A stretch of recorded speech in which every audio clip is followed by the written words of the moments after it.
இந்த குழுவினுடைய தலைவராக இருக்கக்கூடியவருடைய உறவுகள் தந்தையார் சகோதரர் எல்லாம் சிறையில் இருந்த பொழுது பிள்ளையாரோட இருந்ததாகவும் அவர்கள் தங்களுக்கு உறவாகி கொண்டதாகவும் இதனூடாக சில விடயங்கள் பரிமாறப்பட்டது போன்ற விடயங்கள் இருக்குது. இவ்வாறானவர்களை ஏன் பிள்ளையானுடன் யார் ஒரே இடத்தில் இருக்க அனுமதித்தது?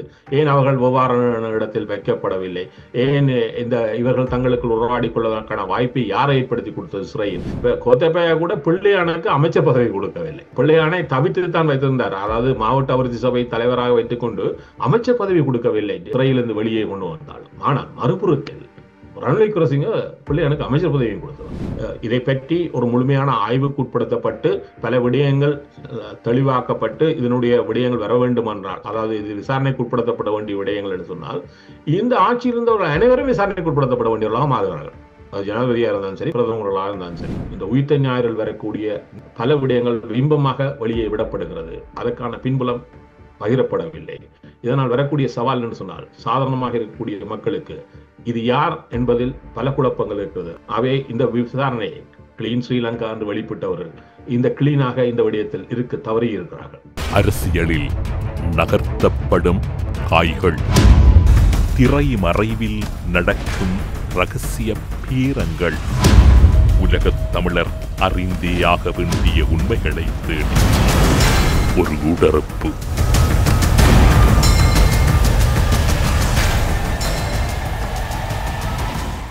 கனடாவில் இருக்கும் அரசியல் ஆய்வாளர் நேரு குணரட்னம் அவர்களை ஊடறுப்பு நிகழ்ச்சியோடு இணைத்திருக்கின்றோம். ஊடறுப்பு நிகழ்ச்சியின் சார்பில் உங்களை வரவேற்பதில் மகிழ்ச்சி. வணக்கம். வணக்கம். கடந்த 21ஆம் தேதி உயிர்த்த ஞாயிறு தாக்குதல் தொடர்பான அறிக்கை வெளியிடப்படும், குற்றவாளிகள் இனங்காட்டப்படுவார்கள் என்று இலங்கையினுடைய ஜனாதிபதி அனுரகுமார திசாநாயக்க கூறியிருந்த நிலையில், அத்தனை அறிக்கைகளும் அத்தனை விசாரணை கோவைகளும் குற்றத்தடுப்பு புலனாய்வு பிரிவினரிடம் ஒப்படைக்கப்பட்டு சிறப்பு விசாரணைகள் இடம்பெறுவதாக 21ஆம் தேதி அனுரகுமார திசாநாயக்க அதே மக்களிடம் மீண்டும் கூறுகின்றார்.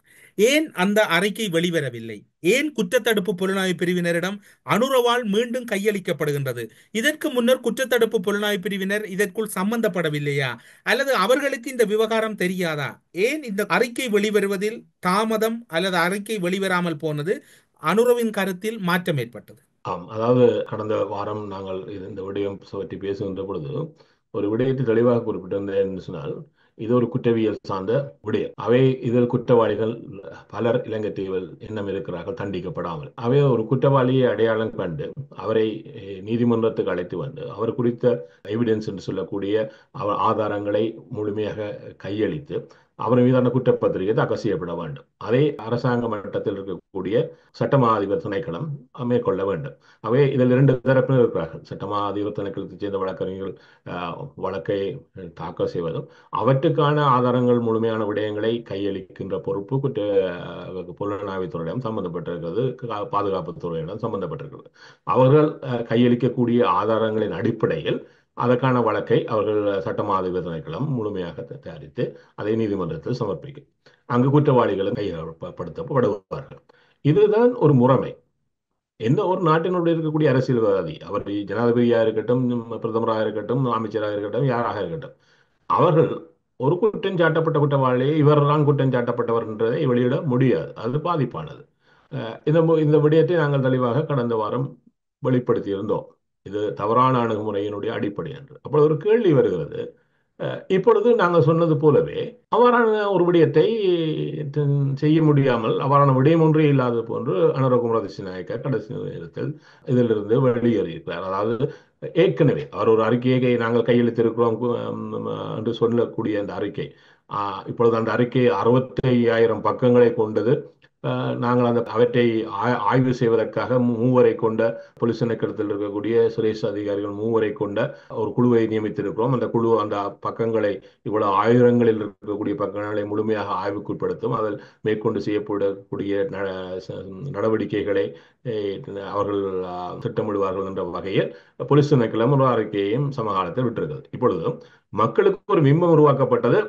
இந்த விடயத்தில் சார்ந்த குற்றவாளிகள் அனைவரும் அடையாளம் காணப்பட்டு விட்டார்கள், அவர்களை நாங்கள் வெளிப்படுத்துவோம் என்றால், ஒரு விசாரணை முடிவடையும் வரையும் ஒரு விசாரணை சார்ந்த எவரும் அது குறித்த எந்த விவரங்களையும் வெளியிட முடியாது. என்று சொன்னால் அது விசாரணையினுடைய நகர்வை பாதிக்கும். ஏனால் ஒரு விசாரணையில் எவ்வளவு தூரம் ரகசியம் காக்கப்படுகிறதோ அவ்வளவு தூரம் அந்த விசாரணை காத்திரமாக முன்னகரும். அவை அந்த விதத்தில் பார்க்கின்ற பொழுது இதில் ஒன்று ஒரு விசாரணை குற்றவியல் சார்ந்த விசாரணை முன்னெடுப்புகளுக்கு பாதகமாக வரக்கூடிய வகையிலும் ஒரு சட்டமா அதிபர் திணைக்களம் ஒரு விடயத்தில் குற்றம் சாட்டப்பட்டவரை சார்ந்த தரவுகளை அது சார்ந்த சாட்சியங்களை முழுமையாக இணைத்து ஒரு வழக்கை தயாரித்து அதை நீதிமன்றத்தில் கையளிக்கின்ற பொழுது, அதாவது குற்றவாளியை நீதிமன்றத்தில் கையளிக்கின்ற பொழுது அவர் மீதான ஒரு குற்றவியல் வழக்கை முன்னெடுப்பதற்கான முழுமையான சட்டக்கோவையை கையளிக்கக்கூடிய வகையில் ஒரு தயாரிப்பை செய்கின்ற பல முயற்சிகளை அது பாதிக்கும். அவ்வாறான விடயத்தை தான் என்னால் இப்பொழுது தேர்தல் காலம், மீண்டும் ஒரு தேர்தல் காலம். இந்த தேர்தல் காலத்தில் ஒரு முக்கிய விடயங்கள் என்று சொன்னால் கத்தோலிக்க திருச்சபை ஒரு அறிக்கையை முன்னர் வெளியிட்டிருந்தது. என்னென்னு சொன்னால் இந்த 6வது ஆண்டு பூர்த்தியின் பொழுது ஏப்ரல் 21ஆம் நாள் இதற்கான முன்னெடுப்புகள், ஏன்னா இதுவரை குற்றவாளிகள் அடையாளம் காணப்படவில்லை, குற்றவாளிகள் மீது தண்டனைகள் விதிக்கப்படவில்லை, இந்த விடயம் இவ்வாறான கிடப்பில் இருப்பதால் இது குறித்து என்றால் இந்த இதில் ஒரு அமையக்கூடிய 3வது ஆட்சி, ஏன்னா இது நடைபெற்ற பொழுது ரணில் விக்ரமசிங்க பிரதமராகவும் மைத்ரிபால சிறிசேனா ஜனாதிபதியாகவும் இருந்த ஒரு காலம். அதன் பின்னர் கோத்தபய ராஜபக்ச ஜனாதிபதியாகவும் மஹிந்த ராஜபக்ச பிரதமராகவும் இருந்த காலம். பின்னர் அதன் பின்னர் மீண்டும் தினேஷ் குணவர்த்த பிரதமராகவும் ரணில் விக்ரமசிங்க ஜனாதிபதியாகவும் இருந்த ஒரு காலம். இப்பொழுது அனுரகுமார திசாநாயக்க ஜனாதிபதியாகவும் ஹரணி பிரதமராக இருக்கக்கூடிய காலம். 4 பேரை, அதாவது ரணில் விக்ரமசிங்க 2 முறை இருந்திருக்கிறார், அதில் 2 ஜனாதிபதிகள் மாறி இருக்கிறார்கள், 2 பிரதமர்கள் மாறி இருக்கிறார்கள். இப்பொழுது பார்த்தீங்கன்னு சொன்னால் மீண்டும் ஒரு 4வது ஆட்சி காலத்தில் இன்னும் தீர்வு காணப்படாத ஒரு முக்கிய விடயமாக இலங்கை பரப்பில் இது இருக்கிறது. ஆகவே இவ்வாறான இதுக்கு எதிராக நாங்கள் ஒரு ஆர்ப்பாட்டத்தை செய்வோம். கொழும்பிலிருந்து நீர்கொழும்பு வரை ஆர்ப்பாட்டமாக நகர்ந்து செய்வோம். இந்த 2 தேவாலயங்கள் தாக்குதலுக்குள்ளான 2 தேவாலயங்களில் கொழும்பில் இருக்கக்கூடியிலிருந்து நீர்கொழும்பு வரையும் நாங்கள் இதை ஒரு பேரணியாக செல்வோம் என்று அறிவித்தலை அவர் விடுத்திருந்தார். இவ்வாறு அவர்கள் ஒரு பேரணி செய்வதும் இது இலங்கை தீவில் பேசுபொருள் ஆவதும் இப்பொழுது தேர்தல் காலத்தில் ஆட்சியில் இருப்பவர்களுக்கு பாதிப்பாக அமையும். ஆகவே இதை தணிக்கின்ற வகையில் ஒரு விடயத்தை செய்துவிட்டார். ஆமாம், ஏதோ கண்டுபிடித்து விட்டோம், 21ஆம் தேதி நாங்கள் இதனுடன் வருகிறோம் என்று இந்த அறிக்கையை வெளியிடுகிறோம் என்று அதனால் தான் குறிப்பிட்டிருந்தேன். அவ்வாறான அறிக்கையை அவர்களால் வெளியிட முடியாது. அவை இது ஒரு அரசியல் காரணங்களுக்காக தங்களுடைய இந்த இன்றைய சூழலை தணிப்பதற்காக இவ்வாறான ஒரு முயற்சியை இவர்கள் செய்திருக்கிறார்கள் என்பதனுடைய வெளிப்பாட்டை அது இந்த 21ஆம் தேதி நிரூபித்திருக்கிறது. என்ன சொன்னால் ஒரு அறிக்கை இருக்கிறது, நாங்கள் இதை புலனாய்வுத்துறையிடம் காவல்துறையிடம் கையளிக்கிறோம் மேற்கொண்டு என்று ஒரு சின்ன விடயத்தில் இதை முடித்து விட்டார். சரி, இது ஒரு இன்னொரு பிம்பத்தை உருவாக்குகிறது. என்னென்னு சொன்னால் இவர்கள் ஏதோ ஒரு அறிக்கையை உருவாக்கி இருக்கிறார்கள் என்பது போலவும் அந்த அறிக்கை, அதாவது என்றால் ஒரு ஆட்சிக்கு 7வது மாதத்தில் இருக்கிறோம், அவை இந்த 7வது மாதத்தில் இவர்கள் ஏதோ ஒரு அறிக்கையை செய்திருக்கிறார்கள், அந்த அறிக்கையை இப்பொழுது கையெழுத்திருக்கிறார்கள், இது சிறப்பாக முன்னேறுவது போன்ற ஒரு பிம்பத்தை நான் இந்த ஊடக பரப்பில் பார்த்துக்கிறேன். இப்பொழுது ஊடக பரப்பில் யூடியூப் என்பது இருக்கிறது, பலரும் ஏதோ வாயில் வருவதெல்லாம் பேசிக்கொள்வார்கள். அதில் ஏதோ இதுவரை நடைபெறாத ஒன்று நடைபெற்றது போலவும் இவர்கள் ஏதோ அறிக்கையை தயாரித்தது போலவும் ஒரு உருவாக்கப்பட்டுவிட்டது. அவ்வாறான இவர்கள் ஏதாவது அறிக்கையை செய்தார்களா, இதுக்கான முன்னெடுப்புகளை செய்தார்களா? அதுவும் கிடையாது. அதாவது இந்த தாக்குதல் நடைபெற்ற உடன் 3 வரை கொண்ட ஒரு ஜனாதிபதி ஆணைக்குழு நியமிக்கப்பட்டது. அதாவது அதி உச்ச நீதிமன்றமான சுப்ரீம் கோர்ட்டினுடைய நீதிபதி தலைமையில் முன்னாள் ஓய்வு பெற்ற போலீஸ் மா அதிபர், ஒரு அமைச்சினுடைய பாதுகாப்பு அமைச்சினுடைய முன்னாள் செயலாளர் என்ற 3 வரை உள்ளடக்கியதாக அமைக்கப்பட்ட குழு 2 வாரங்களில் தன்னுடைய இடைக்கால அறிக்கையை சமர்ப்பித்தது. பின்னர் அது மே 31ஆம் நாள், அதாவது 2019 தன்னுடைய இறுதி அறிக்கையை தருவதாக சொல்லி பின்னர் அது 10ஆம் தேதி, ஜூன் 10ஆம் தேதி தன்னுடைய முழுமையான இறுதி அறிக்கையை கூட அந்த 3 வரை கொண்ட குழு சமர்ப்பித்திருந்தது. அது ஒரு ஜனாதிபதி ஆணைக்குழுவுடைய ஒரு அறிக்கை. இன்னொன்று இருக்கிறது, பாராளுமன்றத்தில் இருக்கக்கூடிய பாராளுமன்ற பிரதிநிதிகளை கொண்ட ஒரு பாராளுமன்ற குழு ஒன்றும் அமைக்கப்பட்டது. அந்த குழு அது மே மாதத்தின் நடுப்பகுதியில் அமைக்கப்பட்ட அந்த குழு கிட்டத்தட்ட 6 மாதங்களை எடுத்துக்கொண்டு அக்டோபரில் அதில் 8 பேர் கொண்ட குழுவாக இருந்தது. பிரதி சபாநாயகர் அதனுடைய தலைவராக இருந்தார். அதை கடந்து ரஹூல் ஹக்கீம் இருந்தார், சரத் பொன்சேகா இருந்தார், ஜெயம்பதி விக்ரமரட்ன இருந்தார், சுமந்திரன் இருந்தார். இவ்வாறு பலரை கொண்ட ராஜேந்திர செனிவரட்ன இருந்தார்.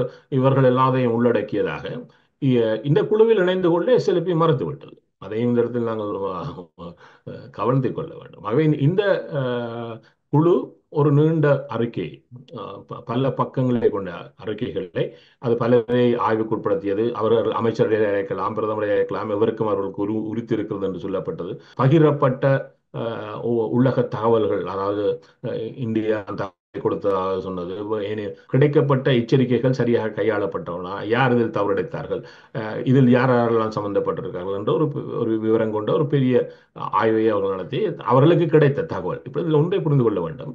இவ்வாறு அமைக்கப்படுகின்ற குழுக்கள் குற்றவியல் சார்ந்த விசாரணைகளை நடத்தக்கூடிய குழுக்கள் அல்ல. ஒரு விடயங்களை கண்டறிந்து பிரேரணைகளை செய்வது. இவற்றில் என்னென்று சொன்னால், இது சம்பந்தப்பட்ட என்னென்ன விடயங்கள் தவறவிடப்படுகிறது, என்னென்ன விடயங்கள் முன்னெடுக்கப்படவில்லை என்பதை உள்ளடக்கியதாகும். எதிர்காலத்தில் இவ்வாறான தாக்குதலை தடுப்பதற்கான பொறிமுறைகளை இவ்வாறு உருவாக்குவது போன்ற விடயங்களை உள்ளடக்கியதுதான் இவருடைய பணி. ஆகவே இவர்கள் கண்டறியக்கூடிய விடயங்கள் ஒன்றை முதன்மைப்படுத்தும். அது என்னன்னு சொன்னால், இது சார்ந்த குற்றவியல், அதாவது புலனாய்வு மற்றும் பாதுகாப்புத்துறை சார்ந்த முன்னெடுப்புகளுக்கு ஒரு உதவியாக ஒத்தாசையாக இருக்குமே ஒழிய, அவை முழுமையான தரவுகளையும் குற்றவியல் சார்ந்தது போல பல தரவுகளை தாங்களே கண்டுபிடித்து தரக்கூடியது அல்ல. என்னென்ன விடயங்கள் கவனத்தில் கொள்ளப்பட வேண்டும், முன்னெடுக்கப்பட வேண்டும் என்கின்ற ஒரு பிரேரணை உள்ளடக்கியதாக தான் இந்த அறிக்கைகள் அமையும். அவை இந்த அறிக்கைகளுடைய தொடர்ச்சி எவ்வாறு அமையும் என்று சொன்னால், இது சட்டமா அதிபர் திணைக்களத்துக்கு கையளிக்கப்பட வேண்டும். அவர்கள் அதே நேரத்தில் அவர்கள் இதை பாதுகாப்புத்துறை சார்ந்தவரிடம், அது புலனாக இருக்கட்டும், போலீஸாக இருக்கட்டும், பாதுகாப்பு துறைகள் இதெல்லாம் தேவைப்படுவதோ அவர்களை உள்ளடக்கியதாக ஒரு பொறிமுறையை வகுத்து இணைந்து அந்த தரவுகளின் அடிப்படையில் வழக்கை ஒரு குற்றவாளிகளை அடையாளம் காணுவதும், குற்றவாளிகளை நீதிமன்றத்துக்கு எடுத்து செல்கின்ற பொறிமுறையும் முழுமையாக கூறுகின்ற போதுதான் இன்னும் ஒரு விடயம் சந்தேகத்தை ஏற்படுத்துகின்றது. உயிர்த்த ஞாயிறு தாக்குதல் தொடர்பான முழுமையான அறிக்கையை நாடாளுமன்றத்தில் சமர்ப்பிக்க வேண்டும். பொதுமக்களுக்கு அதனை பகிரங்கப்படுத்த வேண்டும். உயிர்த்த ஞாயிறு தாக்குதல் தொடர்பான விசாரணைகள் வழக்குகளை கண்காணிப்பதற்கு சுயாதீன வழக்கறிஞர் அலுவலகத்தை ஏற்படுத்த வேண்டும். உயிர்த்த ஞாயிறு தாக்குதல் தொடர்பான அனைத்து சக்திகளையும் அடையாளம் காண வேண்டும்.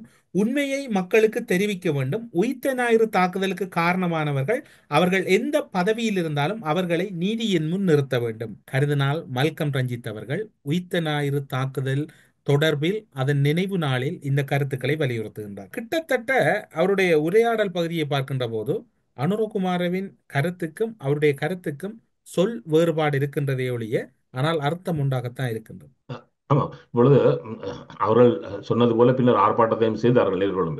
அதிலும் பேராயர் மல்கம் ரஞ்சித்தும் கலந்து கொண்டார். இப்பொழுது இதில் என்ன விடயம் இருக்கிறது சொன்னால், இதுவரை கையாளப்பட்ட பொறிமுறை என்று சொன்னால், இது தாக்கல் நடந்து இந்த பாராளுமன்ற குழுவினுடைய அறிக்கை அக்டோபர் வருகிறது, நவம்பரில் தேர்தல் நடைபெற்றிருக்கிறது. ஆகவே இதற்கு பின்னரான பல முன்னெடுப்புகள் கைமாறுகின்றது பின்னர் அது ராஜபக்ச தரப்பிடம் செல்லுகிறது. ராஜபக்ச தரப்பு கிட்டத்தட்ட 2 வருடங்களே எடுத்துக் கொள்கிறார்கள் இந்த அறிக்கைகளை முழுமையாக. தனக்கு தரப்பட்ட அறிக்கைகளை மைத்திரி உடனடியாகவே அதை கையெழுத்திருக்கலாம். இவை முழுமையாக கையளிக்கப்பட்டு பாராளுமன்றத்தில் ஒப்படைக்கின்ற விடயங்களில் பல பின்தாங்கள் இருந்திருக்கிறது. ஆனால் பாராளுமன்ற குழு தயாரித்த அந்த 8 பேரை கொண்ட பாராளுமன்ற குழு தயாரித்த அறிக்கைகள் முழுமையாக தரவேற்றப்பட்டிருக்கிறது. அவை பாராளுமன்றத்தில் இருக்கக்கூடிய இதிலும் இருக்கிறது முழுமையாக. அவை அந்த அறிக்கைகளில் கையளிக்கப்பட்டதில் எதுவும் இல்லை. ஆனால் 3 வரை கொண்ட குழு கையெழுத்த அறிக்கைகளில் இப்பொழுது ஒரே ஒரு விடயம் இருக்கிறது. அறிக்கைகள் 2021 முழுமையாக அனைவரும் பார்வைக்கு கொண்டு வரப்பட்டிருக்கிறது. அது இப்பொழுது என்னும் கையில் கூட இருக்கிறது. என்னென்னு சொன்னால், அவற்றை நாங்கள் பாராளுமன்ற இதிலிருந்தே பெற்றுக்கொள்ளக்கூடியதாக இருக்கிறது. ஆனால் ஒரே ஒரு கேள்வி இருக்கிறது. இப்ப பாராளுமன்ற இந்த 3 வரை கொண்ட ஜனாதிபதி குழு ஆணைக்குழு அறிக்கைகளில் ஏதாவது பக்கங்களை கோத்தா தரப்பு நீக்கியதா? அவ்வாறு நீக்கப்பட்டிருந்தால் அந்த பக்கங்களை உள்ளடக்கியதாகத்தான் இப்பொழுது இவர்கள் அந்த அறிக்கையை கையெழுத்தார்களா என்பதை இவர்கள் தான் தெளிவுபடுத்தணும், அவ்வாறு ஏதாவது நடைபெற்றதா என்று. ஆனால் அவ்வாறான எந்த ஒரு விடயத்தையும் அனுரகுமார் தரப்பு இதுவரை பேசவில்லை.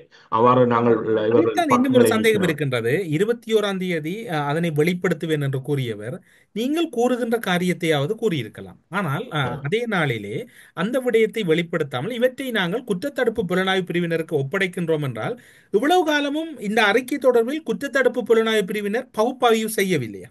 இப்பொழுது அதான் கேள்வியாக அமைகிறது என்று சொன்னால், இந்த அறிக்கையில் ஏதோ ஒழித்து வைக்கப்பட்டது என்று வைத்த அதை கூட அவர்கள் ஒன்றும் தெளிவுபடுத்தவில்லை. இவர்கள் இதுவரை ஏற்கனவே இந்த அறிக்கை சட்டமா அதிபர் திணைக்களத்திடமே இருக்கிறது. அவை இது சார்ந்த முன்னெடுப்புகள் அந்த காலத்திலிருந்தே, அதாவது 4 ஆண்டுகளுக்கு முன்னரே என்ன நடக்க ஆரம்பித்திருக்க வேண்டும். அப்படி என்ன ஒரு கேள்வி வருகிறது. இப்பொழுது இந்த விசாரணைகளில் முனைப்புடன் இருந்த ஒருவர் 2019ஆம் ஆண்டு மைத்ரிபாலாவை கொலை செய்ய முயற்சி செய்தார். ரூனுடைய சதி வலைப்பின்னலில் அவர் ஒத்தாசையாக இருந்தார், அவர் என்னை கொலை செய்ய முனைந்தார் என்று அவரை உடனடியாக இந்த விசாரணை குழுவிலிருந்து மைத்ரிபாலன் நீக்கினார். பின்னர் மோடியுடன் பேசி அதை தணிவுக்கு கொண்டார். அது சற்று சிறிய காலம் கொஞ்சம் பரபரப்பாக இருந்த விடயம். ஆனால் அவர் நீக்கப்பட்டதுக்கு என்ன காரணம் இருக்கிறது? எதற்காக மைத்திரி அவரை நீக்கினார்? இப்பொழுது மைத்திரியும் விசாரணையில் இருக்கிறார். எதற்காக என்பது வெளியில் வரவிட்டாலும் ஒரே ஒரு விடயம் இருக்கிறது. ஏன் அவர் நீக்கப்பட்டார்? ஏன் அந்த விசாரணையுடைய முன்னெடுப்பு தடுக்கப்பட்டது? இது 2019 விடயம். அவை அதுக்கு பின்னரான விடயத்தில் இந்த அறிக்கைகள் முழுமையாக வெளியிடப்பட்டு கையளிக்கப்பட்டு பாராளுமன்றத்தில் இருந்ததன் பின்னர் இந்த கடந்த 4 ஆண்டுகளாக இந்த விடயம் நடைபெற்றிருக்கிறது.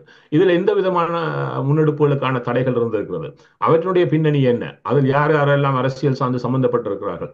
இந்த விடயங்களை கையாண்ட பொறுப்பு இந்த 4 ஆண்டுகளில் எவ்வாறு போயிருக்கிறது என்பதை பற்றி இப்பொழுது ஆட்சியில் இருப்பவர்கள் அவர்கள்லாம் தெளிவுபடுத்த வேண்டும். என்று சொன்னால் சில இவை குற்றவியல் சார்ந்தவை அல்ல. இந்த கேள்விகளுக்கான பதில் என்று சொன்னால் இதே காலப்பகுதிகளில் இந்த பாராளுமன்றத்தில் ஒரு உறுப்பினராக அனுரகுமார திசாநாயக்கா இருந்திருக்கிறார்.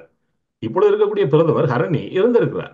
இப்பொழுது இருக்கக்கூடிய வெளிவார அமைச்சர் விஜித ஹெரத் இருந்திருக்கிறார். அவை நீங்களும் இதே பாராளுமன்றத்தில் இருந்திருக்கிறீர்கள். அவை உங்களுக்கு தெரியாமல் நடந்த விடயங்களும் அல்ல. அவை இது என்னால் அனுரகுமார திசாநாயக்கா பாராளுமன்ற அமர்வுகளில் அதிகம் கலந்து கொண்டவர்கள் ஒருவர். அவை அங்கு நடைபெறுவதில் நான் அன்று இருக்கவில்லை என்று கூட சொல்ல முடியாத அளவுக்கு அவருடைய பாராளுமன்ற பிரசனம் இருந்திருக்கிறது.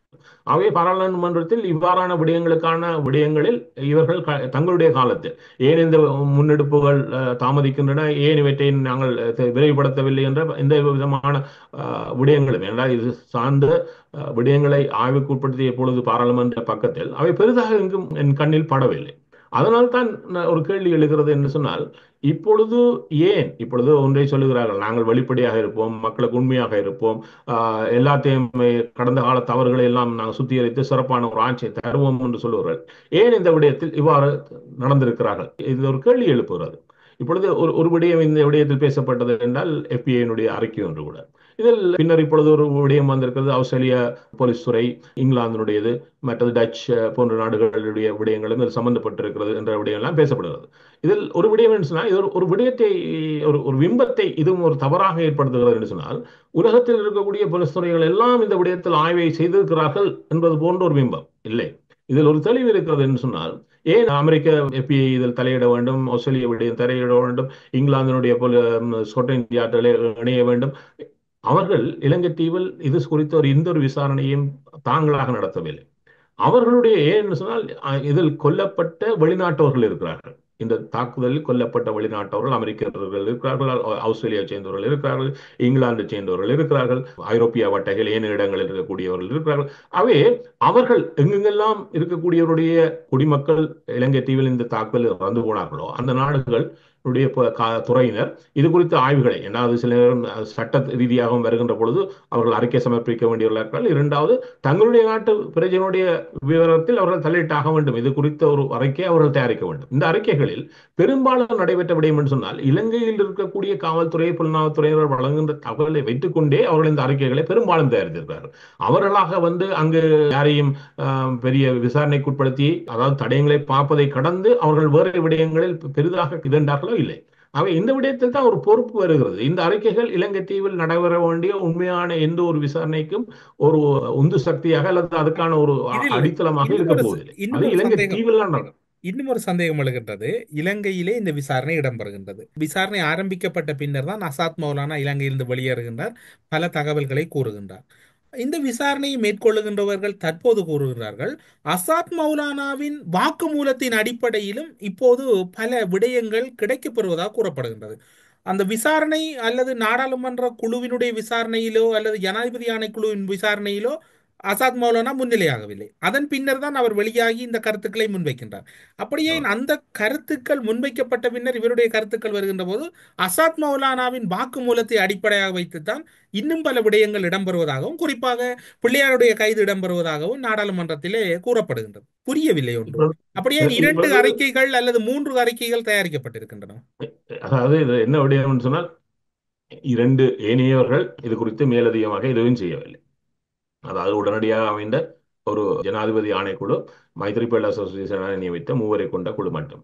அதற்கு பின்னர் பாராளுமன்ற குழு ஒன்று இருக்கிறது. அது 8 பேரை கொண்டது. அது அதனுடைய அறிக்கை தான் இரண்டாவதாக வந்தது. அது பெரும் பக்கங்களை கொண்ட ஒரு அறிக்கையாக இருந்தது. இதன் பின்னர் இப்பொழுது நீங்க சொன்ன சேனல் 4 அசாத் மௌலானுடைய விடயங்கள், வெளிவந்த விடயங்கள் பாராளுமன்றத்தில் விவாதத்துக்கே வந்தன. பாராளுமன்றத்தில் இது குறித்த விவாதங்களே நடைபெற்றன. இவற்றை மையப்படுத்தியாக என்னென்ன விடயங்களை முன்னெடுக்கப் போகிறோம், என்னென்ன விடயங்கள் சொல்லப்பட போகிறது என்ற ஒரு விடயம் அங்கு பேசப்பட்டது. இந்த விடயங்கள் எதுவும் அங்கு பேசப்படாமல் இருந்தது இல்லை. இந்த பேசப்பட்ட விடயங்களில் ஒரு விடயம் தான் வருகிறது என்று சொன்னால், இப்பொழுது இது சம்பந்தமாக பாராளுமன்றத்தில் பல்வேறு விவாதங்கள் நடைபெற்றிருக்கிறது. சேனல் 4 சம்பந்தமாக நடைபெற்றிருக்கிறது. ஆனால் இந்த விடயங்களில் குற்றவியல் ரீதியான முன்னெடுப்புகள் எதுவும் இருந்திருக்கிறதா என்ற ஒரு கேள்வி எழுகின்ற பொழுதுதான் அங்குதான் ஒரு கேள்வி நிறைய அது பலமாக எழுகிறது. ஏன் இது சார்ந்த குற்றவியல் விசாரணைகளை முன்னிலைப்படுத்துவதற்கு ஆட்சியில் இருந்தவர்கள் இதுவரை தவறி வந்திருக்கிறார்கள்? அவர்கள் ஒன்றும் செய்ய முடியாது, அரசியல்வாதிகள். ஆனால் அவர்கள் ஒன்றை செய்யலாம். இது சார்ந்த அதாவது உள்துறை பாதுகாப்பு ஒன்று இருக்கிறது. அந்த உள்துறை பாதுகாப்பு அமைச்சை சார்ந்தவர்கள் இந்த சட்டமா அதிபர் திணைக்களத்துடனும் சரி, இரண்டாவது இதை முன்னெடுக்கக்கூடிய பாதுகாப்பு தரப்பினரும் சரி, என்ன விடயங்கள் நடைபெறுகிறது என்பதை விரைவுபடுத்துவதற்கான பல்வேறு முன்னெடுப்புகளை செய்திருக்கலாம். இப்பொழுது ஒரு விடயத்தை 2023 சஜித் பிரேமதாசா பாராளுமன்றத்தில் கேள்வி எழுப்பியதை பாராளுமன்ற கோவையில் நான் பார்த்தேன். அவர் கேட்கின்றார், இதுவரை பரிந்துரைக்கப்பட்ட பிரேரணைகள் சம்பந்தமாக இந்த விடயத்தில் பரிந்துரைக்கப்பட்ட பிரேரணைகள், அந்த பிரேரணைகள் 2 வடிவத்தில் வந்திருக்கிறது. ஒன்று இந்த ஜனாதிபதி ஆணைக்குழு, இரண்டாவது பாராளுமன்ற உறுப்பினர்கள் கொண்ட குழு சமர்ப்பித்த அறிக்கை. இந்த இரண்டிலும் அவர் ஒரு கேள்வியை கேட்கிறார், இதில் பரிந்துரைக்கப்பட்ட பிரேரணைகள் சம்பந்தமாக என்ன முன்னெடுப்புகள் இதுவரை செய்யப்பட்டிருக்கிறது என்பது குறித்த விவரமான அறிக்கையை தருமாறு அவர் அப்பொழுது கேட்கிறார். அவர் கேட்ட காலத்தை பார்த்தால் அது மஹிந்தா கோத்தாவுடைய இறுதி கால பகுதி. பின்னர் பார்த்தீங்கன்னு சொன்னால் ரணில் விக்ரமசிங்கே இருந்திருக்கிறார் 2 ஆண்டுகள். இவர்கள் எல்லாரும் வருகின்ற கேள்வி இப்பொழுது இதை பற்றி ஒரு முழுமையான ஆய்வுக்கு உட்படுத்தப்பட்டு பல விடயங்கள் தெளிவாக்கப்பட்டு இதனுடைய விடயங்கள் வர வேண்டும் என்றால், அதாவது இது விசாரணைக்கு உட்படுத்தப்பட வேண்டிய விடயங்கள் என்று சொன்னால், இந்த ஆட்சியில் இருந்தவர்கள் அனைவரும் விசாரணைக்கு உட்படுத்தப்பட வேண்டியவர்களாக மாறுகிறார்கள். அது ஜனாதிபதியாக இருந்தாலும் சரி, பிரதமர்களாக இருந்தாலும் சரி. ஏனென்று சொன்னால், அல்லது இது சார்ந்த அமைச்சர்களாக இருந்தாலும் சரி, அமைச்சர்களும் இதுக்கு அவர்களெல்லாம் நேரடியாக இந்த விடயத்துடன் சம்பந்தப்பட்டவர்கள், உள்துறை அமைச்சர்களை சார்ந்தவர்கள். இப்படி ஒரு கேள்வி வருவது, இந்த விசாரணைகள் சம்பந்தமாக ஒவ்வொரு காலப்பகுதியிலும் பொறுப்பில் இருந்தவர்கள் எவ்வாறான முன்னெடுப்புகளை முன்னெடுத்தார்கள் என பிரேரணைகள் வர சுட்டிக்காட்டப்பட்டிருக்கிறது. அதைத்தான் சஜித் பிரேமதாசன் ஒரு முறை பாராளுமன்றத்தில் கேட்டதையும் நாம் அவதானித்தேன். அவ்வாறு இருந்தால் இந்த பிரேரணைகள் சம்பந்தமாக என்னென்ன நடவடிக்கைகள் எடுக்கப்பட்டது? இந்த விசாரணை பல்வேறு கோணங்களில் செய்யப்பட வேண்டியதாக. இன்னொன்று இருக்கிறது, இந்த வெளிநாட்டு பாதுகாப்பு துறையினர் இந்த விடயத்தில் தங்களுடைய நாட்டில் இறந்தவர்கள் சம்பந்தமாக சம்பந்தப்பட்டார்கள் ஒரு பட்டியல், 8 நாடுகளுடைய பாதுகாப்புத்துறை சார்ந்த பட்டியல் இப்பொழுது வெளியாகிறது. இதில் பார்த்தீங்கன்னா ஒன்று கவனிக்கத்தக்கதாக இருந்தது, கொல்லப்பட்ட வெளிநாட்டவர்கள் அதிகமாக நபர்கள் கொல்லப்பட்டது இந்தியாவில் தான். 11 பேர் இந்தியர்கள் இந்த குண்டு தாக்குதலில் பலியாகி போனார்கள். ஆனால் இந்தியாவுடைய பாதுகாப்புத்துறை சிபிஐ இதில் சம்பந்தப்பட்டார்கள், அவர்கள் இது குறித்த அறிக்கைகளை தயாரித்தார்கள் என்பது எங்கும் கிடைக்கவில்லை. அது ஒரு சற்று ஒரு கேள்விக்குறியாக இருந்தது. ஏன்னு சொன்னால், இதில் சம்பந்தப்பட்ட முக்கியமான ஏனைய நாடுகளுடைய பாதுகாப்பு துறையினர் இதில் சம்பந்தப்பட்டிருக்கிறார்கள், தங்கள் நாட்டு சம்பந்தமாக ஒரு அறிக்கைகளை தயாரித்திருக்கிறார்கள் என்ற விவரம் இருக்கிறது. அவ்வாறு இருந்தால் இந்தியா சம்பந்தப்பட்ட பாதுகாப்பு துறையினர் இதில் எவ்வாறு சம்பந்தப்பட்டார்கள், அவர்கள் எவ்வாறு அவர்களுடைய நாட்டில் இருந்த மக்கள் தான் அதிகம் இறந்து போனவர்களாக இருந்தார்கள். அவர்கள் சம்பந்தமான என்ன அறிக்கைகளை இவர்கள் தயாரித்தார்கள் என்ற கேள்வியும் எங்களுக்கு வருகிறது. இது பல விடயங்களை இந்த உயிர்த்த ஞாயிறு இன்னும் கேள்விக்குறியாகவே வைத்திருக்கிறது. இந்த 21ஆம் நாள் கூட, 6வது ஆண்டினுடைய நிறைவு கூட எந்த ஒரு காத்திரமான முன்னேற்றத்தினுடைய வெளிப்பாடாக அமையவில்லை என்பதுதான் இன்றைய வெளிப்பாடு. வறுமையாக இதை நான் இப்பொழுது என்னால் ஒரு கேள்வி இருக்கிறது, இந்த கேள்விக்கான பதிலை சட்டமாதிபர் திணைக்களம், சட்டமாதிபர் திணைக்களத்தில் இருக்கக்கூடியவர்கள் மாற்றப்படலாம், காவல்துறையில் இருக்கக்கூடிய பொறுப்பானவர்கள் மாற்றப்படலாம், அவையெல்லாம் விடயம் அல்ல. ஆனால் அந்த திணைக்களத்திடம் கையளிக்கப்பட்ட விடயங்கள் அந்த திணைக்களத்திலுமே இருக்கும். அவ்வாறு இருந்தால் இது முதல் தடவையாக இவருடைய கையளிக்கப்பட்டதா என்றால் இல்லை, ஏனைய விடயங்களில் இவை கையளிக்கப்பட்டதாக பாராளுமன்ற குறிப்பீடுகளே இருக்கிறது. இருந்தால் அப்பொழுது ஒரு கேள்வி வருகிறது, இப்பொழுது இவர் என்னத்தை மாற்றாக செய்தார் இந்த அறிவிப்பினூடாக என்றால், அவர் தேர்தல் காலத்தில் சமாந்துறையில் வைத்து பேசுகின்ற பொழுது முஸ்லிம் மக்களை ஆசுவாசப்படுத்துவதற்காக என்றால் அவர்கள் இந்த தேர்தலில் ஒரு குறியை வைக்கிறார்கள். அவர்களுக்கு ஒரு சவால் இருக்கிறது. இந்த தேர்தலில், உள்ளூராட்சி தேர்தலில் ஜனாதிபதி, அதாவது ஜனாதிபதி தேர்தலும் பார்க்க அதிகரித்த வாக்களிப்பை அவர்கள் பாராளுமன்ற தேர்தலில் வெளிப்படுத்தினார்கள். இப்பொழுது அதில் எந்த விதத்திலும் குறைந்து போகின்ற நிலைமையை அவர்கள் வெளிப்படுத்த முடியாது இந்த தேர்தலில். இது அவர்கள் எப்பொழுதும் ஏனைய கட்சிகளிலிருந்து அவர்களிடம் இருக்கக்கூடிய வேறுபாடு என்று சொன்னால், நாங்கள் எப்பொழுதும் முன்னேறி கொண்டிருக்கிறோம், மக்களுடைய முழுமையான ஆதரவுடன் நாங்கள் இருக்கிறோம் என்பதை வெளிப்படுத்த வேண்டிய கட்டாயம் இருக்கிறது. இதனால் அவர்கள் அந்தந்த பகுதிகளில் போகின்ற பொழுது, அதாவது குறிப்பாக பாராளுமன்ற தேர்தலில் சிங்கள மக்களை மட்டுமே முதன்மைப்படுத்தியவர்கள் அவருடைய பயணம் இருந்தது. தமிழ் மக்களையும் முஸ்லிம் மக்கள் பக்கம் ஒரு திரும்பியும் பார்க்கவில்லை. பாராளுமன்ற தேர்தலில் தமிழ் மக்களை குறிவைத்தார்கள். குறிவைத்து ஓரளவு அதில் முன்னகர்ந்தார்கள். இப்பொழுது இந்த உள்ளூராட்சி சபை தேர்தலூடாக தமிழ் முஸ்லிம் சிங்கள மக்கள் முழுமையாக எங்களுக்கு பின்னால் இருக்கிறார்கள். தங்களுடைய வாக்கு வங்கியில் எந்த சரிவும் இல்லை. தாங்கள் தொடர்ந்தும் மக்களுடைய முழுமையான, அதாவது இலங்கையில் இருக்கக்கூடிய அனைத்து தரப்பினுடைய முழுமையான ஆதரவுடன் தான் நாங்கள் இந்த களத்தில் இருக்கிறோம் என்று காட்ட வேண்டிய கட்டாயத்தில் இருக்கிறார்கள். இந்த கட்டாயத்துக்காக இது அவருடைய ஒரு குறிக்கோளாக, அவருடைய எல்லையாக இந்த தேர்தலில் வைத்திருக்கிறார்கள். இதை தாங்கள் சென்றடைவதற்காக அந்தந்த பகுதிகளில் அவர்கள் கருத்துக்களை வெளியிடுவது, பின்னர் அந்த கருத்துக்கள் அவர்களுக்கு சவாலாக மாறிப்போவதையும் தான் நாங்கள் இப்பொழுது பார்த்து வருகிறோம். அந்த வகையில் தான் முஸ்லிம் மக்களை ஆசுவாசப்படுத்த சொன்ன விடயம் தான் நாங்கள் 21ஆம் தேதி இந்த அறிக்கையை வெளியிடுவோம். இது இன்னொரு விதத்தில் கத்தோலிக்க மக்களையும், குறிப்பாக அவர்கள் செய்யக்கூடிய ஆர்ப்பாட்டங்கள், அவர்கள் செய்யக்கூடிய எதிர்வினைகளை சற்று மட்டுப்படுத்துகின்ற வகையில் இவற்றை சொல்லி கடந்து செல்லாமல் என்று பார்த்தார்கள். இப்பொழுது அது அவர்களுக்கு ஒரு சவாலாக மாறி இருக்கிறது என்று சொன்னால், இந்த விடயத்தில் அவர்கள் ஒரு தவறை இழைத்து விட்டார்கள் என்பது வெளிப்படையான உண்மை. இந்த வெளிப்படையான உண்மையை ஒரு பூசி வழியை கடந்து செல்வதற்கு முனைகிறார்கள். இதை போன்றுதான் தமிழர் பகுதியில் அவர் தெரிவித்திருக்கக்கூடிய இன்னொரு விடயமாக இருக்கலாம். நாங்கள் வெற்றி பெறாத சபைகளுக்கான பணத்தை வழங்க மாட்டோம் என்று கூறிவிட்டு, நீங்கள் கூறிய விடயத்தோடு சபை முதல்வரும் அமைச்சருமான பிமல் ரட்நாயக் அவர்கள் ஒரு விடயத்தை குறிப்பிடுகின்றார். 2019ஆம் ஆண்டு ஈஸ்டர் தினத்தன்று நடத்தப்பட்ட தொடர் குண்டு தாக்குதல்களுக்கு கிழக்கு மாகாணத்தின் முன்னாள் முதலமைச்சர் சிவனேஸ்வர சந்திரகாந்தன் எனப்படும் பிள்ளையான் தொடர்பு இருப்பதாக தற்போது மேற்கொள்ளப்பட்டு வரும் விசாரணைகளில் தெரிய வந்துள்ளதாக அவர் குறிப்பிடுகின்றார். ரவீந்திரநாத் அவர்கள் கடத்தல், காணாமலாதல் தொடர்பில் தான் குற்றத்தடுப்பு புலனாய்வு பிரிவினர் கைது செய்து மறுநாள் குற்றத்தடுப்பு புலனாய்வு பிரிவினர் ஊடகங்களுக்கு அறிக்கை வெளியிட்டிருந்தார்கள். அதன் பின்னர் நாடாளுமன்றத்திலே பொதுமக்கள் பாதுகாப்பு அமைச்சர் ஆனந்த விஜயபால பிள்ளையானிடம் உயிர்த்த ஞாயிறு தாக்குதல் தொடர்பாக விசாரணை இடம்பெறுவதாக கூறினார். இப்போது பிமல் ரட்நாயக் இப்படி கூறுகின்றார். அப்படியாயின் உயிர்த்த ஞாயிறு தாக்குதல் பிள்ளையான் நேரடி தொடர்பட்டிருப்பதற்கு வாய்ப்பு இருக்கின்றது. அதாவது பிள்ளையானுக்கு இதில் என்ன, பிள்ளையான் இது நடைபெற்ற பொழுது சிறையில் இருந்தார்.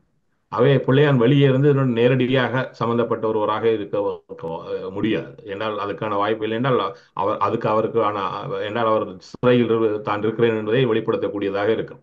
ஆனால் மறைமுகமாக பிள்ளையானுடைய சார்ந்தவர்கள் இது சம்பந்தப்பட்டிருக்கிறார்களோ அதற்கான ஒத்தாசையை வழங்கல் என்று பிள்ளையான் கட்டளையிட்டானா என்கின்றதுக்கான வாய்ப்புகள் இருக்கிறதா நிறைய இருக்கிறது. என்னென்னு சொன்னால், இதில் சம்பந்தப்பட்டிருக்கக்கூடிய அவருடைய முக்கிய குற்றவாளி, அதாவது குண்டுவெடிப்பில் தன்னை இணைத்துக் கொண்ட இந்த குழுவினுடைய தலைவராக இருக்கக்கூடியவருடைய உறவுகள், தந்தையார், சகோதரர் எல்லாம் சிறையில் இருந்த பொழுது பிள்ளையாரோடு இருந்ததாகவும் அவர்கள் தங்களுக்கு உறவாக கொண்டதாகவும் இதனூடாக சில விடயங்கள் பரிமாறப்பட்டது போன்ற விடயங்கள் இருக்குது. அவ்வாறு இருந்தால் இப்பொழுது ஒரு கேள்வி வருவது, இதில் ஒரு கேள்வி வருவது, இவ்வாறானவர்களை ஏன் பிள்ளையானுடன் யார் ஒரே இடத்தில் இருக்க அனுமதித்தது? ஏன் அவர்கள் வெவ்வேறான இடத்தில் வைக்கப்படவில்லை? ஏன் இவர்கள் தங்களுக்குள் உறவாடி கொள்வதற்கான வாய்ப்பை யாரை ஏற்படுத்தி கொடுத்தது சிறையில்? போன்ற பல கேள்விகள் இங்கு இருக்கிறது. அவை இது வறுமையாக ஒரு சின்ன வட்டத்துக்குள் இது அடங்கிவிடாது. அவை இந்த விடயம் விரிவாக்கம் அடைகின்ற பொழுது இதில் அரசியல்வாதிகள் மட்டுமல்ல, பாதுகாப்பு தரப்பை சேர்ந்த பலர் இதுக்கு பதில் சொல்லி ஆகணும். அது சுரேஷ் செலைவரையும், அதாவது இலங்கையினுடைய தேசிய புலனாய்வினுடைய பொறுப்பாளராக இதுவரை இருந்திருக்கக்கூடிய சுரேஷ் செலைவரையும் இந்த கேள்வி எழுப்பப்படுகிறது. ஏனென்றால் சுரேஷ் செலை இந்த தாக்கல் நடந்த பொழுது அவர் இலங்கையில் இருக்கவில்லை, அவர் இந்தியாவில் இருந்தார். அவர் சொல்லிக் கொள்ளலாம், நான் இந்தியாவில் தானே இருந்தேன், இதில் சம்பந்தப்படவில்லை என்று. ஆனால் அவர் ஏனால் அது இன்னொரு கேள்வி இருக்கிறது. சுரேஷ் செலை அப்பொழுது இந்தியாவில் எதற்காக இருந்தார் என்று சொன்னால், அவர் இந்தியாவுடைய ராணுவ பயிற்சி கல்லூரியில் பயிற்சி திட்டத்தில் இருந்தார் என்றால் ஒரு கேள்வி வருவது என்றால், சுரேஷ் செலை ராணுவத்திலிருந்தே ஓய்வு பெற்று விட்டார். அதன் பின்னர் அவர் இந்தோனேசியாவுக்கு தூதரத்துக்கு அனுப்பப்பட்டு பின்னர் அப்ப ஒரு கேள்வி வருதுன்னு சொன்னால், இந்த காலப்பகுதியில் ராஜபக்ச தரப்பினரே ஆட்சியில் இல்லை, அவர்கள் எதிர்கட்சியில் இருக்கிறார்கள்.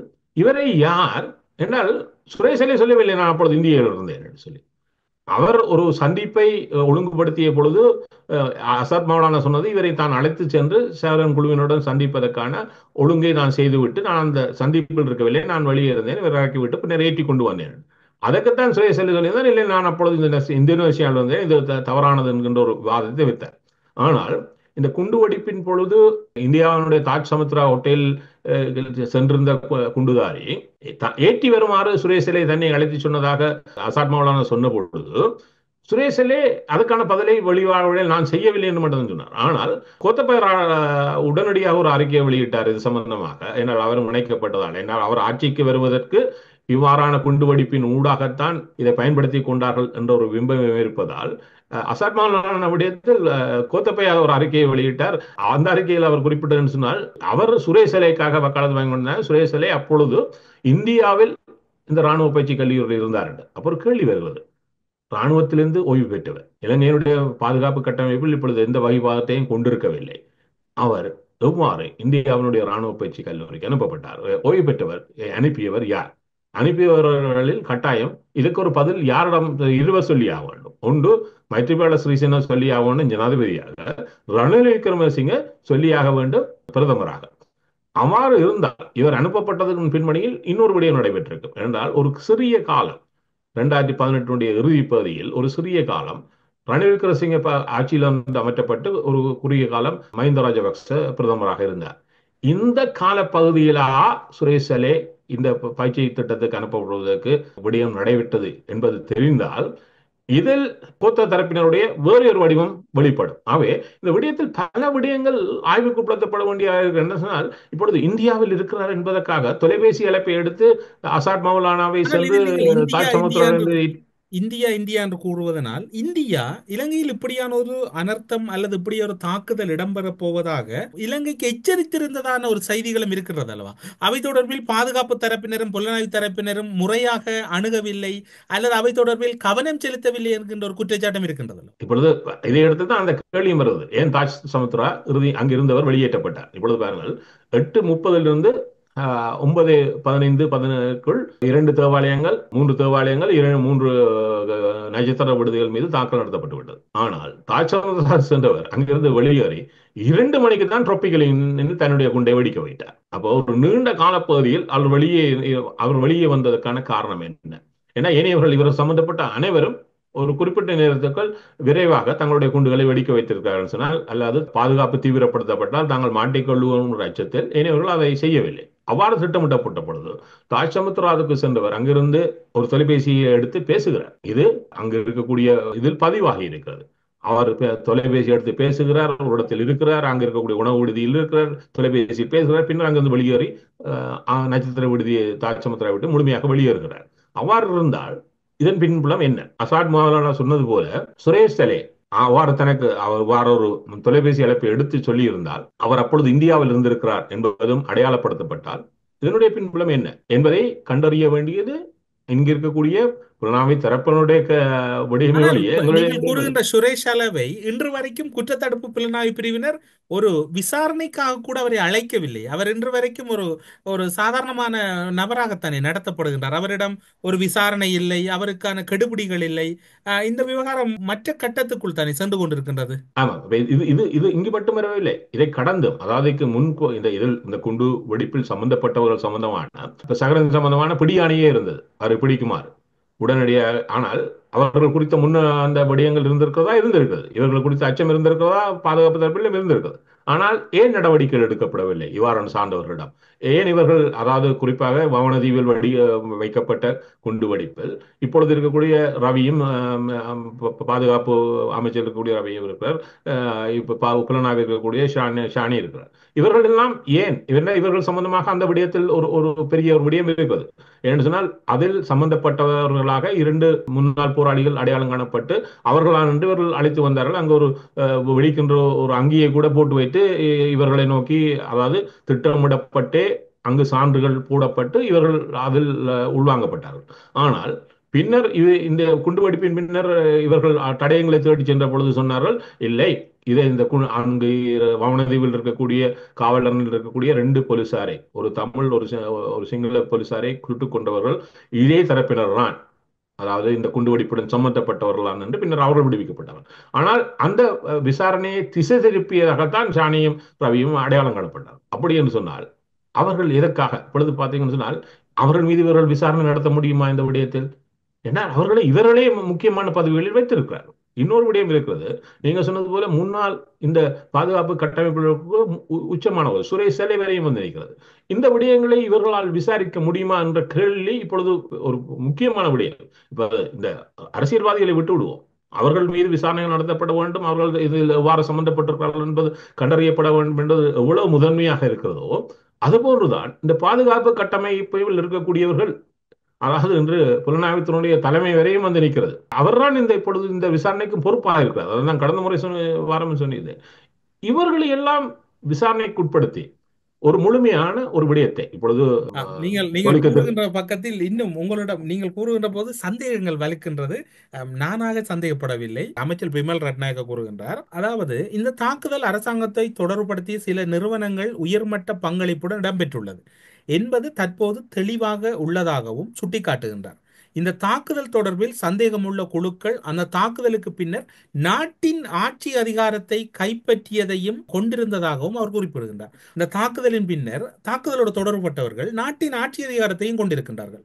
ஏன் எல்லோரும் கோட்டாபய ராஜபக்ச அல்லது ராஜபக்ச குடும்பத்தின் பெயரை உச்சரிக்க அச்சப்படுகின்றார்கள்? அது அனுரவாக இருக்கலாம், கருதினால் மல்கமாக இருக்கலாம், குற்றத்தடுப்பு புலனாய்வு பிரிவாக இருக்கலாம். எல்லோரும் அச்சப்படுகின்றார்கள். என்ன காரணம்? இப்பொழுது இதில் பல அச்சங்களை வெளிப்படுகிறார். நீங்கள் சொன்னது போலதான் கோத்தா தரப்பினர் இதை ஆட்சிக்கு வருவதற்கான ஒரு, அதாவது இவ்வளவு காலம் தமிழர்களை பிம்பப்படுத்திய ஒரு இனவாதத்தினூடாகத்தான் சிங்கள மக்களை அணிசேர்த்து வைத்திருந்தது சிங்கள அரசியல். இப்பொழுது 2009 பின்னர் 2010 அதை தங்களுக்கு ஒரு பிம்பமாக பயன்படுத்தினார்கள். 2015 அது பிசு பிசு போனது. 2015 தோத்து போனார்கள். அவை திருப்பியும் தமிழர்களை முதன்மைப்படுத்தியதாக 2019 தேர்தலை அவர்கள் அணுக முடியாது என்பதை புரிந்து கொண்டு விட்டு அவர்கள் இப்பொழுது புதிய ஒரு விடயத்தை கையில் எண்ணினார்கள். முஸ்லீம் மக்களை முதன்மைப்படுத்தியதாக அச்சம் இருக்கிறது, முஸ்லீம் மக்களால் உங்களுக்கு ஆபத்து இருக்கிறது என்கின்ற ஒரு பிம்பத்தை உருவாக்கி கொண்டு தேர்தலை வென்றார்கள். அது எல்லாருக்கும் புரிகிறது. இப்பொழுது என்னதான் இதைத்தான் ஜேவிபியினர் இப்பொழுது வெளிப்படுத்துகிறார். அது வெளிப்படுத்துவது சரி, ஆனால் இதற்கான ஆதாரங்கள் தடயங்கள் இருக்கிறது. அவற்றை நீங்கள் முறையாக கண்டெடுத்து இவர்களை நீதிமன்றத்துக்கு அழைத்து வாருங்கள். சட்டத்தின் முன்னால் எல்லாரும் சமமானவர்கள் என்பதுதான் சட்டத்தினுடைய அடிநாதமே. அவை அழைத்து வாருங்கள். இன்னொன்று இருக்கிறது, இதில் அவர்கள் மட்டுமல்ல. இப்பொழுது கர்னல் மல்கம் ரஞ்சித் அவர்கள் நேற்று ஒரு உரையை, அதாவது 21ஆம் நாள் ஒரு உரையை ஆற்றுகின்ற பொழுது அந்த உரையில் பல விடயங்களில் அவர் ஒருவரை வெளிப்படுத்தாமலே கோடிட்டு சென்றார். இவர்கள் யாரும் அல்ல, ராஜபக்ச குடும்பத்தினர் அல்ல, அவர் ரணில் விக்ரமசிங்க மீது கடுமையான காட்டத்தை வெளிப்படுத்தியிருக்க பேர் சொல்லாமல். ஏனென்றால் எங்களுடைய திருச்சபையை பிரிக்க பார்க்கிறார். ஏனென்றால் இது கடந்த காலமுடைய இதை நினைவில் இருப்பவர்களுக்கு அது புரியும். ஒரு முறை ரணில் விக்ரமசிங்கிடம் நேரடியாக சொல்லப்படுகிறது. அதாவது நீங்கள் இதில் கூட பார்க்கலாம். அதாவது சமீபத்தில் ரணில் விக்ரமசிங்க லண்டனுக்கு அழைக்கப்பட்டு அல்ஜீராவில் எடுக்கப்பட்ட உரையாடலில் கூட இப்பொழுது திருச்சபை இவ்வாறு சொல்லி இருக்கிறது என்று ரணில் விக்ரமசிடம் அது எழுப்பப்பட்ட பொழுது அவர் மல்கம் ரஞ்சித்தை கடந்து சென்று இல்லை, திருச்சபையில் இருக்கக்கூடிய வேர்டர்ஸ்ல இப்படி சொல்லி இருக்கிறார்கள் என்ற ஒரு வாதத்தை அங்கு வைத்தார். இதை அவர் முன்னரும் செய்தார். என்னால் அவர் ஆட்சியில் இருந்த காலத்தில் நவதியாக மல்கம் ரஞ்சித்தை குறிப்பற்றி அவரிடம் எந்த கேள்வி கேட்டாலும் மிக கடுமையாக அதை தவித்து விடுவார். என்று சொன்னால் அதைத்தான் மல்கம் ரஞ்சித் ஒரு விடயத்தில் அதை 21ஆம் நாள் முதன்மைப்படுத்தினார். எங்களுடைய திருச்சபையை உடைப்பதற்கே இங்கு சிலர் இது சார்ந்து முயற்சி செய்தார்கள். அது அந்த குற்றச்சாட்டு, அதில் அவர் 21ஆம் நாள் வெளியிட்ட பல குற்றச்சாட்டுகள் ரணில் விக்ரமசிங்கவை மையப்படுத்தியாக இருக்கிறது.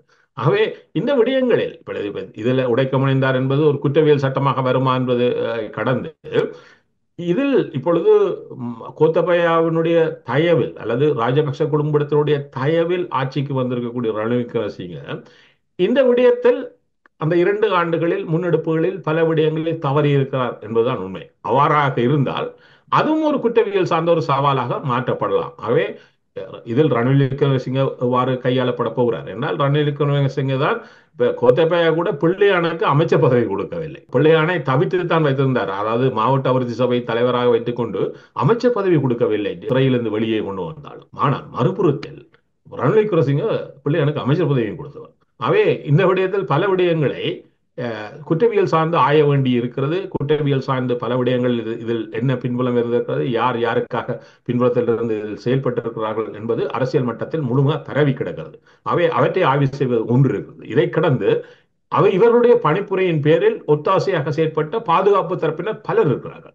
அவ்வாறு இருந்தால் அவர்களுக்கு ஆய்வுக்கு உட்படுத்துகின்ற பொழுது அவர்கள் பல விடயத்தை வெளிப்படுத்துவார்கள். தங்களை இந்த விசாரணை முன்னெடுப்புகளில் அசம்பந்த போக்காக செயற்படுவதற்கு பின்புலத்தில் இருந்த அரசியல் தலையீடுகள் யார் யார், அவர்கள் எந்த விதத்தில் அமைந்தார்கள் என்பதை அவர்களும் வெளிப்படையாக பேசி அவருடைய விவரம் வெளியே வந்தால் இலங்கை தீவில் இது சார்ந்து இருக்கக்கூடிய பல அழுக்குகள் வெளியே வர முடியும். இவ்வளவு இருக்க கேள்வி என்று சொன்னால் நீங்கள் சொன்னது போல இவற்றை வெளிப்படையாக பேசுவதற்கு தற்போதைய ஆட்சியில் இருப்பவர்களும் தயங்குகிறார்கள். இதில் சார்ந்திருக்கக்கூடிய திருச்சபையும் தயங்குகிறது.